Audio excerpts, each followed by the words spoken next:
Today is March the 3rd. Today we'll hear more of the story of Samson, the impulsive judge, as we study Judges chapter 14 together.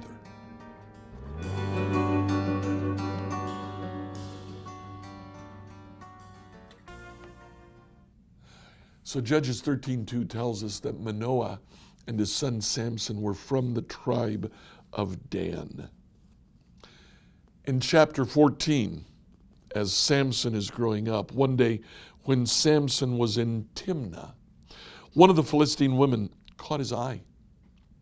When he returned home, he told his father and mother, "A young Philistine woman in Timnah caught my eye. I want to marry her. Get her for me." Now, mom and dad do the typical thing that we would expect out of a good Jewish parent. Isn't there a woman in Judah, in Israel, in Dan that you want to marry? Why go after this Philistine woman? But Samson insisted, so they agree to go to Timnah with Samson and arrange for the marriage with the young woman's father. On the way there, a lion comes out. Samson kills the lion, leaves the carcass by the side of the road.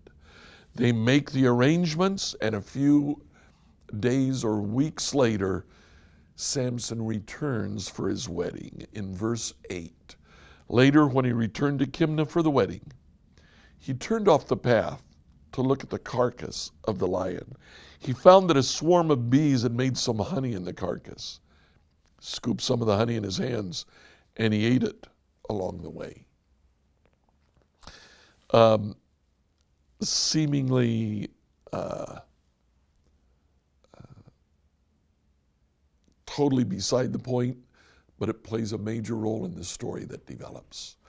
In verse 10, as his father was making final arrangements for the marriage, Samson threw a party at Timnah, as was the custom for elite young men. When the bride's parents saw him, they selected 30 young men from the town to be his companions. So a party that's by invitation only, 30 young men are at the party, and at the party, Samson does this. Verse 12, Samson said to them, "Let me tell you a riddle. If you solve my riddle during these 7 days of the celebration, I'll give you 30 fine linen robes and 30 sets of festive clothing. But if you can't solve it, then you must give me 30 fine linen robes and 30 sets of festive clothing." All right, let's hear the riddle. Now, the riddle that he presents is not a riddle like we commonly use today. It's more of a riddle like the Sphinx posed to the people that were trying to get past him, or Bilbo Baggins and Gollum posed riddles as a contest. So here is Samson's riddle. Out of the one who eats came something to eat. Out of the strong came something sweet.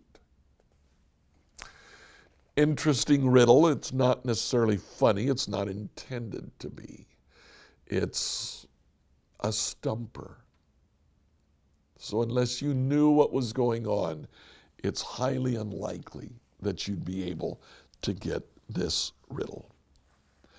So they go to Samson's wife. Verse 15, 4 days into the party, they said to Samson's wife, "Entice your husband to explain the riddle for us, or we'll burn down your father's house with you in it. Or did you invite us to this party just to make us poor?" So the wife nags Samson. What's the answer to the riddle? There can't be secrets between us. Samson finally tells her, then they come back. Verse 18, before the sunset of the seventh day, the men of the town came to Samson with their answer. What's sweeter than honey? What's stronger than a lion? Samson said, if you hadn't plowed with my heifer, you wouldn't have solved my riddle. They answer the riddle. Samson now has a gambling debt. He's to give them 30 changes of clothes, each one a change of clothing and a fine linen robe. Verse 19, the Spirit of the Lord came powerfully upon him. He went down to the town of Ashkelon, a nearby town. He killed 30 men, took their belongings, gave the clothing to the men who had solved his riddle. But Samson himself was furious about what had happened, and he went back home to live with his father and mother. So his wife was given in marriage to the man who had been Samson's best man at the wedding. Samson is incredibly impulsive. He's impulsive enough to want a Philistine woman as his wife. He's impulsive to make the riddle and a gambling debt is incurred as a result of the riddle.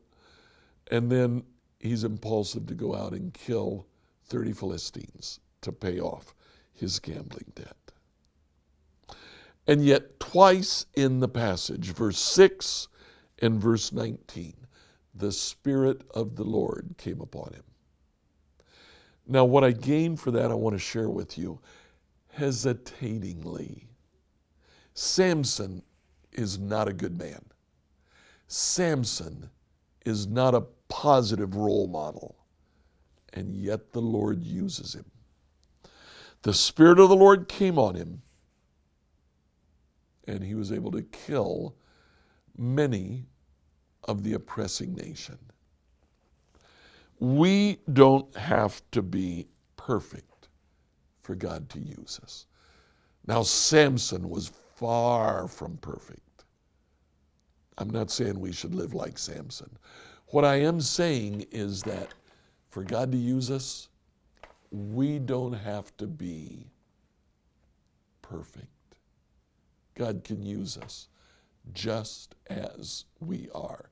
Tomorrow, we'll talk a little bit more about that.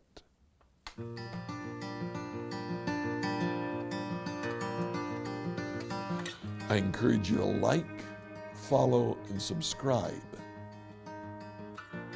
to these presentations on the platform that you listen to it with. Share it with your friends if you enjoyed it. If you have a question, send them to us at questions@becomehope.com. Tomorrow, we'll see Samson's vengeance.